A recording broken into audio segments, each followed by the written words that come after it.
Hello সবাইকে, welcome back to my channel Samajshri Raut. আজ চলে এসেছি একটা নতুন ভিডিও নিয়ে। না কোনো ঘুরতে যাওয়ার ভিডিও দিচ্ছি না। আজকে বানাবো একটু কচুরি। আমি কোনো দিন রান্না করিনি, জানি না কচুরিটা কেমন খেতে হবে। তো যাই হোক, আজকে কচুরিটা বানাবো, তোমাদের সঙ্গে আমি শেয়ার করবো। চলো দেখতে থাকো। কচুরি বানানোর জন্য আমি এখানে কড়াইশুঁটিটাকে আগে থেকে ছাড়িয়ে রেখেছিলাম। তারপরে মিক্সার গ্রাইন্ডে দিয়ে দিলাম। ওখান থেকে একটা পেস্ট রেডি করব। তারপরে পরিমাণ মতন জল।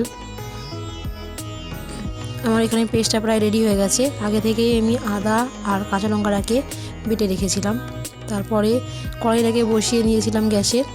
বসিয়ে দেওয়ার পরে কড়াইয়ের মধ্যে তেল, আদা আর লঙ্কা বাটাটা দিয়ে, তার মধ্যে এলাচ এবং কালো জিরে দিয়ে পুরটা রেডি করার যে পেস্টটা ছিল, ওই কড়াইশুঁটির পেস্টটাকে দিয়ে দিলাম।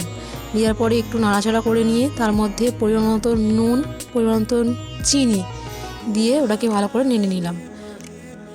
এখানে প্রায় আমার পুরটা রেডি হয়ে গেছে। নামানোর সময় একটু গরম মশলা দিয়ে দিয়েছিলাম। তোমরা চাইলে হিমও দিতে পারো। এই যে পেস্টটা আমার রেডি হয়ে গেছে পুরটা। এরপরে ময়দাটাকে মেখে নিয়েছি।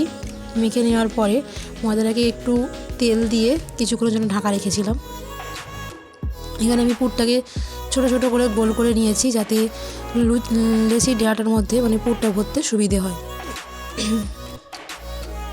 এইভাবেই পুরটাকে ভরতে হবে, একটু টেনে টুনে বড় করে নিয়ে পুরটা যাতে এমনভাবে ভরতে হবে যাতে না পুরটা বেরিয়ে যায় বেলার সময়।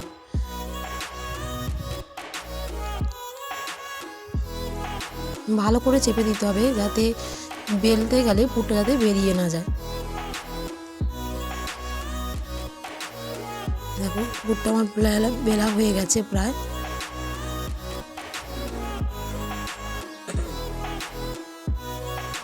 এরপরে কড়াইতে তেল গরম হয়ে গেছে আমি কচুরিটাকে দিয়ে দিলাম।